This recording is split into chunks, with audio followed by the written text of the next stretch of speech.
Assalamualaikum warahmatullahi wabarakatuh. Bismillahirrahmanirrahim. Alhamdulillahirabbil alamin wassalatu wassalamu ala asyrafil mursalin sayyidina maulana Muhammad wa ala alihi washabbihi ajma'in. Amma ba'd. Ibu-ibu, bapak-bapak dan saudara sekalian, mari kita mulai kajian kita dengan berdoa bersama-sama. Bismillahirrahmanirrahim. Asyhadu an la ilaha illallah wa asyhadu anna Muhammadar Rasulullah. Raditu billahi rabba wa bil islami dina wa bi Muhammadin nabiyyan wa rasula. Rabbi zidni ilman nafi'a warzuqni fahman wa hukma wa alhaqni bis salihin. Amin. Alhamdulillah, sore ini kita bisa bertemu kembali setelah kita bertemu yang pertama di tanggal 1 bulan Ramadan, tetapi kemudian 2 Kamis berturut-turut saya tidak bisa ngisi kajian karena tidak sehat ya. Oh, bukan 2 Kamis ya, 1 Kamis ya. 1 Kamis tidak bisa karena tidak sehat ya. Dan alhamdulillah sekarang bisa bertemu kembali. Sebagaimana biasa, kita masih melanjutkan kajian kita mengenai kitab Nasaihul Ibad. Dan kemarin kita sudah mulai membaca makalah yang ke-14 dan sudah kita bahas separuh di bagian depan, dan sore ini insya Allah kita akan menyelesaikan separuh di bagian berikutnya. Untuk sekedar mengingat, kita ulang kembali. Bismillahirrahmanirrahim. Wal maqalatur rabi'ata asyarata am ba'dil hukama man tawahhama anna lahu waliyan awla minallahi qallat ma'rifatuhu billah wa man tawahhama anna lahu aduwan a'da min nafsihi qallat ma'rifatuhu binafsi.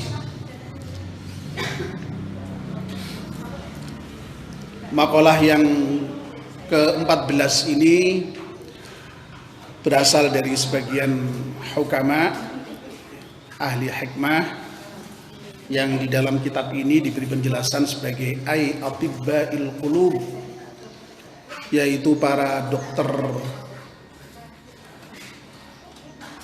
hati, bukan dokter jiwa dalam pengertian sakit jiwa, bukan, tapi dokter yang bisa menyembuhkan penyakit-penyakit hati.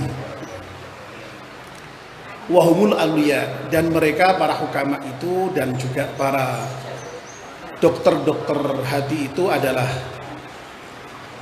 wali-wali. Dawuhnya sebagian hukama ini, man tawahhama anna lahu waliyan, barang siapa yang berprasangka, barang siapa yang berpandangan bahwa baginya itu ada wali. Kemarin sudah kita bahas, wali ini sungguhnya maknanya banyak, dari mulai kekasih, penolong, pelindung, pemimpin, dan ini yang kemudian dulu pernah menjadi masalah besar di Jakarta terkait dengan pilkada itu ya. Aula minallahi, yang wali itu lebih utama dibandingkan dengan Allah Subhanahu wa ta'ala, maka orang yang berpandangan, berkeyakinan, berprasangka bahwa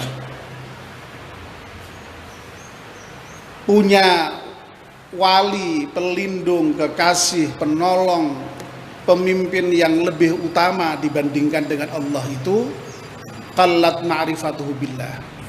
Orang yang seperti itu sedikit pengetahuannya, sedikit ma'rifatnya terhadap Allah Subhanahu wa ta'ala. Jadi kalau ada orang yang sing dipikirke saben dina, sing dadi masalah saben dina, sing mengganggu pikirannya saben dina, ya,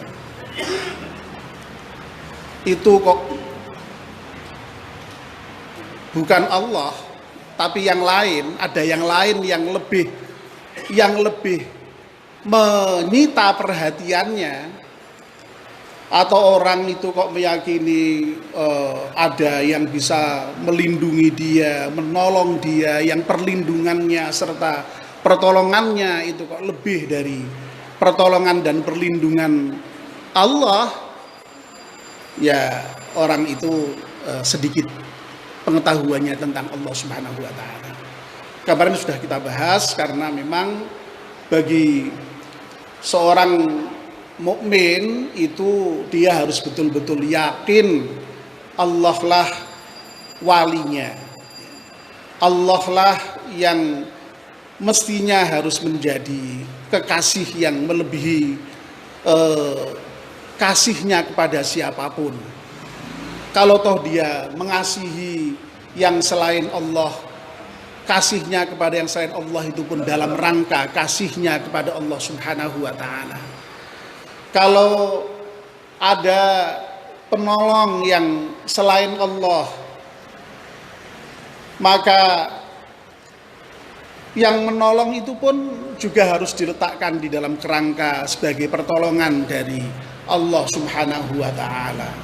Kalau ada orang yang melindungi dia, juga tidak bisa dianggap sebagai pelindung dalam arti yang sesungguhnya, karena itu juga hanya wasilah.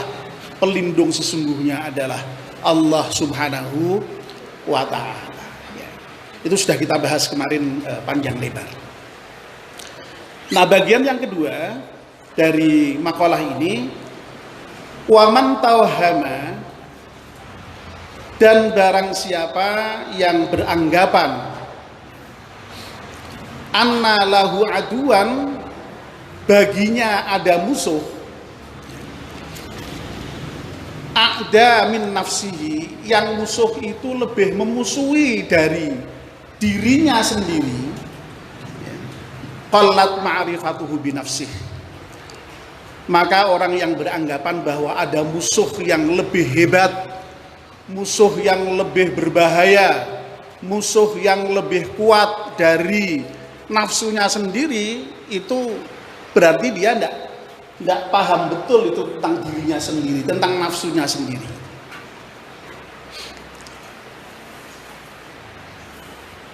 Nah, ini kemudian diberi penjelasan, waman dhanna, maksudnya barang siapa yang beranggapan anna lahu aduan, bahwa sungguhnya baginya itu ada musuh aqwa yang lebih kuat, min nafsihi, dari nafsunya, al-ammarati, yang selalu mengajak kepada hal yang buruk, wal lawamati, dan lawamah itu maknanya menyesal, tapi juga ada unsur juga apa ya, menyesal, ada unsur juga maitu begitu ya. Nanti kita jelaskan ya.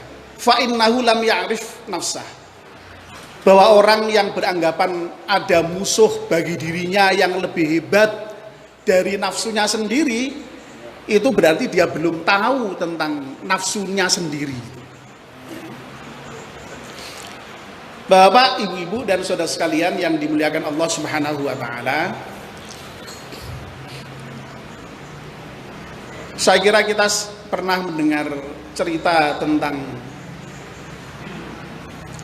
Nabi yang bersama para sahabat pulang dari perang Badar itu ya, yang kemudian Nabi menyampaikan kepada para sahabat bahwa kita ini baru saja pulang dari peperangan yang kecil menuju peperangan yang besar. Ya. Jadi perang Badar yang sedemikian rupa dahsyat itu oleh Nabi dikatakan sebagai jihad yang kecil, perang yang kecil. Dan kita sedang menuju kepada jihadul akbar, perang yang besar. Dan perang yang besar itu adalah jihadun nafsi. Perang melawan diri sendiri, berjihad melawan diri sendiri. Nah, jadi sekuat apapun musuh, baik itu musuh dalam peperangan, ya, musuh dalam pertandingan, musuh di dalam ya kehidupan sehari-hari, itu sebenarnya sebesar apapun musuh itu kecil sebenarnya dibandingkan dengan musuh yang berupa nafsu itu, ya. Nafsu kita sendiri, diri kita sendiri. Nah, musuh itu terutama adalah musuh nafsu yang berupa nafsu ammarah ini, nafsu yang memang senantiasa memerintahkan, senantiasa mengajak kepada keburukan. Dalam Al-Quran disebutkan innan nafsa la ammaratum bisu. Ya, sesungguhnya nafsu itu senantiasa mengajak, memerintahkan kepada keburukan.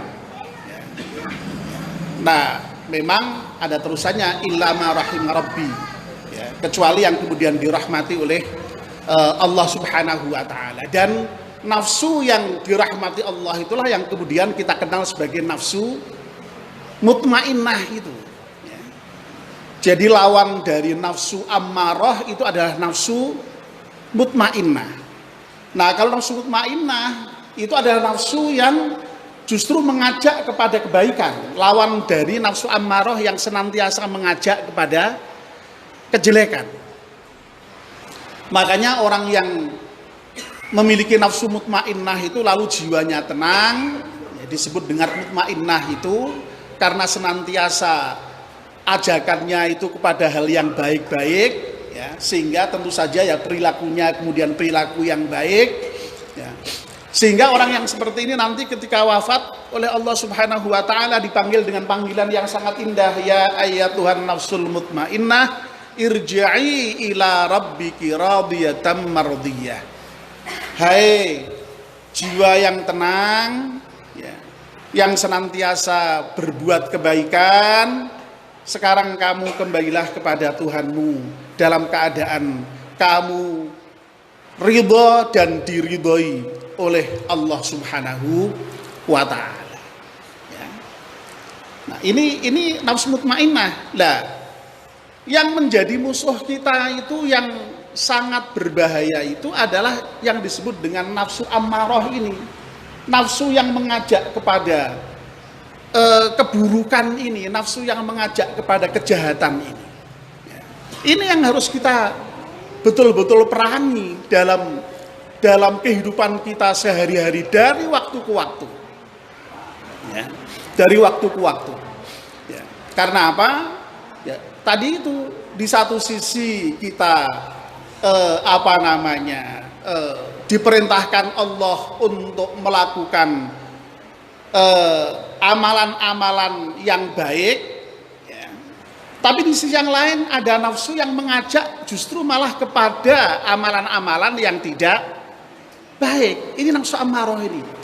Nah, ini yang paling berbahaya, yang justru musuh yang paling kuat, musuh yang paling kita takuti, musuh yang paling kita harus siap menghadapinya supaya kita tidak kalah dengan apa yang disebut dengan nafsu ammarah ini.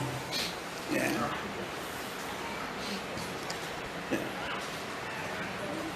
Bapak dan ibu-ibu yang saya hormati, musuh itu yang tadi misalnya dalam peperangan sekalipun yang apa namanya kuat sekalipun, yang besar sekalipun. Tetapi kalau kita ketika menghadapi musuh yang kuat ini dengan jiwa atau nafsu yang mutmainnah, maka yang menghadapi musuh sekuat apapun itu tidak masalah, ya. Karena kita siap, ya. Dan itulah yang kemudian sudah ditunjukkan oleh para sahabat Nabi ketika misalnya di dalam perang Badar hanya dengan jumlah pasukan yang sedikit, ya. Hanya 300 orang melawan 1000 orang. Loh, kenapa kok tetap, kenapa kok apa namanya? Kok kuat, berani menghadapi dan akhirnya menang? Yaitu karena di dalam diri seorang sahabat pada saat itu betul-betul yang ada hanya nafsu mutmainnah ini, sehingga musuh sebesar apapun ya tidak terasa bagi dia, bisa dihadapi karena dia bisa mengalahkan nafsunya sendiri itu. Nafsu amarrohnya tidak ada, nafsu lawamahnya tidak ada, sehingga ya tetap di dalam menghadapi musuh dan kuat dan akhirnya menang. Tetapi musuh itu sekecil apapun, kalau kemudian kok dirinya sendiri sudah ndak yakin, ya, apa namanya, ragu, ya sudah, ya, pasti akan menjadi berat musuh itu. Ya. Saya kira kalau kita nonton pertandingan tinju itu sering itu mendengar para komentator mengatakan, wah itu petinju si A itu, wah ketika bertanding itu sudah nyalinya itu sudah down terlebih dulu sehingga segala apa yang ada pada dia tidak keluar itu, ya misalnya begitu. Ini diri sendiri, justru musuh itu diri sendiri, ya, itu. Dan itu menghadapi apapun. Nah, nafsu amarah ini justru yang harus kita waspadai, harus kita apa namanya, betul-betul hadapi dengan sekuat tenaga, dengan serius, agar supaya tidak menguasai kita, sehingga kita bisa kendalikan, sehingga yang ada itu nafsu mutmainnah. Nah, ada satu lagi nafsu yang disebut dengan nafsu lawamah. Nafsu lawamah ini nafsu yang posisinya ada pada pertengahan antara nafsu mutmainnah dengan nafsu ammarah, dengan nafsu ammarah. Kalau tadi sudah kita jelaskan, ya, bahwa yang namanya nafsu mutmainnah itu senantiasa memerintahkan hal yang baik dan konsisten dengan hal yang baik. Nafsu ammarah ini sebaliknya, justru yang diperintahkan itu hal-hal yang tidak baik terus, ya. Ngajak maksiat terus, ya. Ngajak maksiat terus, tidak pernah ngajak ibadah, itu tidak pernah nafsu ammarah itu, ya, ini, ya. Lah nafsu mutmainnah, ya, nafsu mutmainnah itu berada di tengah-tengah, ya. Dia sebenarnya kadang-kadang juga sudah berbuat baik, ya, dan kepengen meninggalkan yang tidak baik, ya. Jadi nafsu yang sebenarnya sudah mendapatkan petunjuk ini sebenarnya, ya. Tetapi dalam kenyataannya dia masih sering kemudian terjerumus kepada hal yang tidak baik. Nah, kalau dia terjerumus ke hal yang tidak baik ini dia bisa menyesal. Jadi makanya disebut dengan nafsu lawamah, nafsu yang menyesali. Lawamah ini kan muncul di dalam salah satu ayat di dalam surat Al-Qiyamah itu, ya. La uqsimu biyaumil qiyamah wa la uqsimu bin nafsil lawamah. Ya. Aku bersumpah demi hari kiamat dan aku bersumpah demi nafsu yang lawamah ini, nafsu yang sangat menyesali dirinya sendiri. Nah, jadi misalnya kalau orang nafsunya mutmainnah itu kan selalu berbuat baik, ya, tidak pernah berbuat jelek. Nah, kalau nafsu ammarah selalu berbuat tidak baik. Nah, kalau nafsu lawamah ini kadang-kadang berbuat tidak baik. Nah, kalau tidak baik itu dia ya sadar, oh lah, aku mau kok apa jenenge, ya, ngapusi, aku mau kok ngrasani, aku mau kok kok marah, aku mau kok memfitnah, aku mau kok ora sholat, aku mau kok ora zakat, aku mau kok ora ngaji, menyesal, bisa menyesal, itu nafsu lawamah. Jadi lumayan, lumayan, sudah lumayan. Tetapi nuwun sewu, nafsu lawamah ini punya dua sisi, menyesalnya itu. Kalau menyesalnya menyesal dalam pengertian yang seperti itu kan baik. Jadi berbuat tidak baik lalu menyesal. Ya. Menyesal. Ya. Berarti kalau dia menyesal dia istighfar. Minta ampun ya. Itu nafsu lawamah. Tapi kadang-kadang yang terjadi malah sebaliknya. Justru berbuat baik menyesal. Itu bisa terjadi. Orang yang punya nafsu lawamah itu bisa seperti itu. Ya. Kadang-kadang dipaidu, kadang-kadang dipoyoki dhewe, awake dhewe. Kadang-kadang kita itu kan sok ya berbuat baik gitu ya. Misalnya kita apa ya misalnya ya. Ada tarikan sumbangan misalnya ya. Sumbangan apa misalnya? Sumbangan bangun masjid lah misalnya ya. Ya, seperti misalnya kita habis bangun keramik, bangun tempat wudhu, nanti insya Allah sebentar lagi ini bangun mihrab gitu ya. Itu kita tuh sebenarnya sudah baik mau sedekah gitu ya. Sudah nyiapkan gitu ya. Loh itu kadang-kadang muncul nafsu lawamah yang kemudian maidu, mencela, menyesal.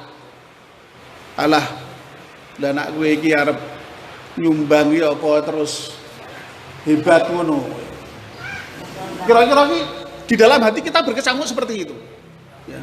Apa nak gue iki terus nyumbang gue terus arep di apa? Itu piala. Apa nak gue wis nyumbang ngono kuwi terus itu pujian konggone jamaah. Ada ndak sok muncul seperti itu? Pernah ndak dalam diri kita itu muncul maidu diri kita sendiri yang sehingga kemudian bisa jadi yang kita sudah merencanakan untuk berbuat baik itu akhirnya nggak jadi berbuat baik. Ini juga bagian dari nafsu lawamah ini. Jadi nafsu lawamah itu dua sisi.